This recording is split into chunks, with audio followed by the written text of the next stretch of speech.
of action in relation to other areas like welfare, other industrial disputes. I mean, to give credit to Jean Lambert in London, she has been very active and very supportive of the migrant workers. And that they are one group, for example, who are joining trade unions. It's a growth area. I think the trade unions have recognised that. But I don't think enough activists or elected representatives react. They see an environmental issue that has a trade union dimension, yes, they will react. But another issue which has a trade union dimension is not environmental. There's a much slower and sometimes no reaction at all. Thank you. If I would like to do a quick response to any of those questions in summary, and then we'll close. That's okay with one? Can I take up some? Yep, certainly. Yeah. Okay, thanks Karen for that question. I mean, I think what I would like to see is that the Green Party address welfare reform enthusiastically in time for the general election campaign, which will be upon us in a few months. It's probably going to be May 2010. They can't hold off any longer than that. And I think what we should be saying is, reverse this bill. We want bigger JSA.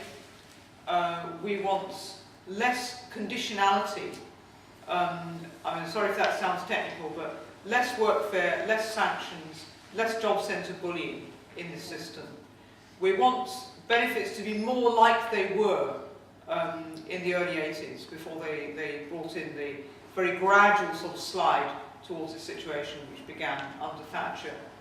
And I think associated with that, just to take up the last point which I didn't respond to that Simon made, once upon a time unemployed people were allowed to do decent training courses that lasted up to a year.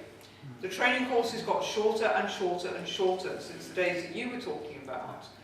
And what's happening now is if you said to your job centre advisor, well, I could get into an apprenticeship programme if I only had 2 more GCSEs, and I think I could do them in a year, which a mature person aged 18, 19 probably could. They'll say, no, you can't do that. Go off to one of these awful organisations that Alan was talking about and learn basic computer skills for a few weeks, and that's your lot, mate. And then get out and go and work in a call centre or go and stack shelves in Sainsbury's. So, they're trying to layer people.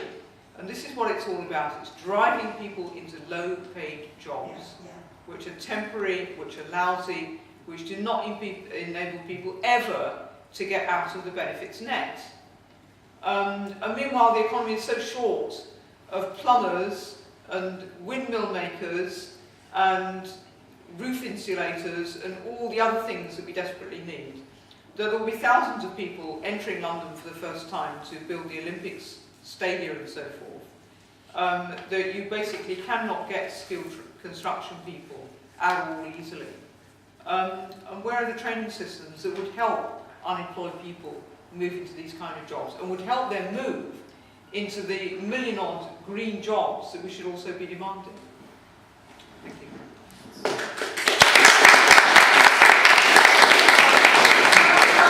I noticed you said less conditionality as opposed to no conditionality.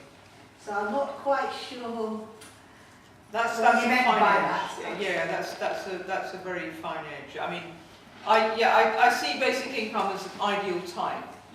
It's the ideal. Let's work towards it gradually. But in the current situation, let's begin by demanding less conditionality. Okay. In a very brief nutshell, that's what it's about. Any final comments? Yes. The national press have all ignored writing off workfare, which Anne and I produced, but the British Library have taken it on board in their welfare reform on the web archive. And so how about people writing newspaper editors and say, why have you ignored the Green Party's offering on this when we know that it has been sent out from press office? Surely you're not encouraging democratic debate. Shame on you.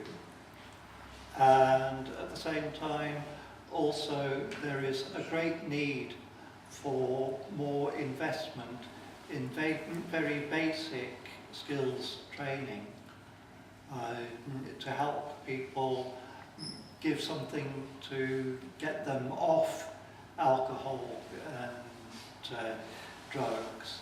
Like my mum once said, I'm amazed that after all these years that you've been unemployed, you haven't turned to drink or drugs. The reason is that I can channel my education into something useful. That's on. Peter, would you like to?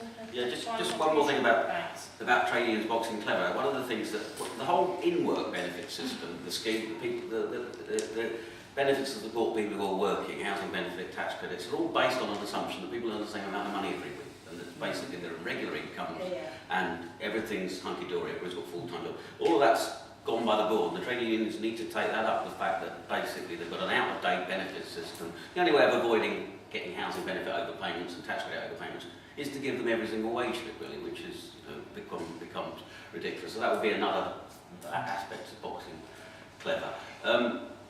And just a final point. I went to a presentation yesterday by the advertising agency that did the Green Party's election broadcast, and have come out with quite a catchy slogan for future elections about fairness. Talking about fair is worth fighting for, I think is what it said. So maybe one of the things that we should be saying is fair, not work fair, as an example. So we need to box clever too. All right, thanks very much to the panel. I think people who want to be involved with the work, do they want to highlight on the sign-up? If you want to stay behind for a few minutes, Yeah, and we can exchange details and things like that. Thank you. Yeah. Okay. So, did you want to make a point? Sorry. Sorry. Well, it's quite lengthy, so it's soon stay behind them. You want to speak? Yeah, okay then. Yeah, so I think if we close the meeting formally now, and thanks to everybody who's contributed, especially our